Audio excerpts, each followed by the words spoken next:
অশোকনগরে আন্তঃরাজ্য অস্ত্র পাচার চক্রের হদিশ মিলল সিআইডির অভিযানে। রবিবার সকালে গোপন সূত্রে পাওয়া খবরের ভিত্তিতে সিআইডি ও অশোকনগর থানার যৌথ অভিযানে ৮ নম্বর মোড় এলাকায় নৈহাটি অশোকনগর রোডে একটি ম্যাজিক গাড়ি আটক করা হয়। সেখান থেকে পূজা বিশ্বাস নামে এক মহিলাকে একটি ব্যাগ সহ আটক করা হয়।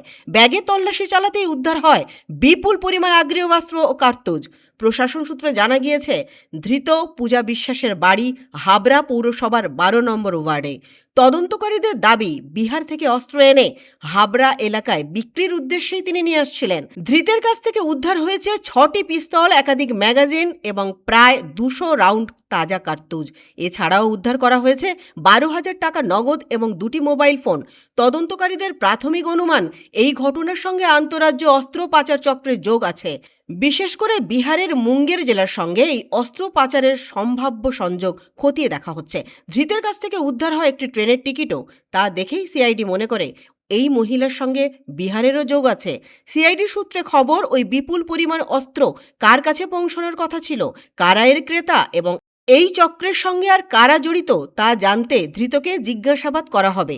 রবিবার সকালে অভিযানের এই খবর ছড়িয়ে পড়তেই এলাকায় ব্যাপক চাঞ্চল্যের সৃষ্টি হয়। সেই মহিলাকে তারা ডিটেন করেছে, পূজা বিশ্বাস সম্ভবত নাম, এবং তিনি অসামাজিক কাজের সঙ্গে যুক্ত সেটা তো প্রমাণ হলো। কারণ তার কাছ থেকে ৬টা পিস্তল পাওয়া গেছে এবং বেশ কিছু গুলিও পাওয়া গেছে, ২০০ রাউন্ড গুলি। ২০০ রাউন্ড গুলি, অনেক বড় ব্যাপার। এবং প্রথমেই ধন্যবাদ জানাবো অশোকনগর থানা এবং সিআইডিকে, যারা অতি তৎপরতার সঙ্গে এই অসামাজিক যিনি মহিলা আছে ওনাকে গ্রেপ্তার করলো।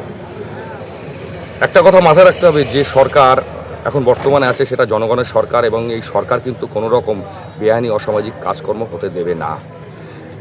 এর আগে আমরা দেখেছি সিপিএম জামানায় কীভাবে মানে বাজির মতন বিভিন্ন জায়গায় বোমা পড়তো, গুলি চলতো, এবং তৃণমূল জামানায় কিন্তু আমরা গুন্ডা রাজের আস্ফালন দেখেছি। কিন্তু এবার যে সরকার আছে সেই সরকারটা জনগণের, এবং এই সরকারের আমলে কিন্তু এগুলো বরদাস্ত হবে না।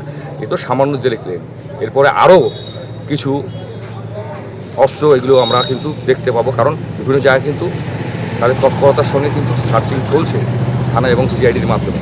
যারা যারা এই অসাময়িক কাজের সঙ্গে যুক্ত তাদের কিন্তু ছাড় দেওয়া হবে না। একজন সাধারণ নাগরিক হিসাবে কি বলবেন মুঙ্গের যোগ অশোকনগর হাবড়ার সাথে? হ্যাঁ, এই চক্রটা বড় চক্র, এই মুঙ্গের যোগ চক্র। এর আগেও আমরা শুনেছি মুঙ্গের যোগ, এবং বিহারের থেকে এইখানটাকে অস্ত্র একটা বড় র্যাকেট কাজ করে। সেই র্যাকেটকে কিন্তু ধরা হবে। যে মহিলাকে ধরা হয়েছে উনি হয়তো তারই একজন সদস্য, কিন্তু মূল চক্রী, মূল মাথাদের কিন্তু ধরা বাকি আছে। যতক্ষণ না মূল মাথাদের ধরা হবে এই অসামাজিক কাজকর্ম কিন্তু বন্ধ হবে না। আমরা চাইছি প্রশাসন তৎপরতার সঙ্গে এবং সক্রিয়তার সঙ্গে যাতে এর পাণ্ডা যারা মাথা আছে চক্রীদের, তাদের অ্যারেস্ট করুক, এবং পশ্চিমবঙ্গ যাতে শান্ত পরিবেশে থাকে, এবং সরকারের যে উপর ভরসা, মানুষের আস্থা, সেই ভরসা যাতে মানুষের সর্বদা থাকে। সিআইডি গোটা ঘটনার তদন্ত শুরু করছে। ব্যুরো রিপোর্ট, পূবের কলম ডিজিটাল।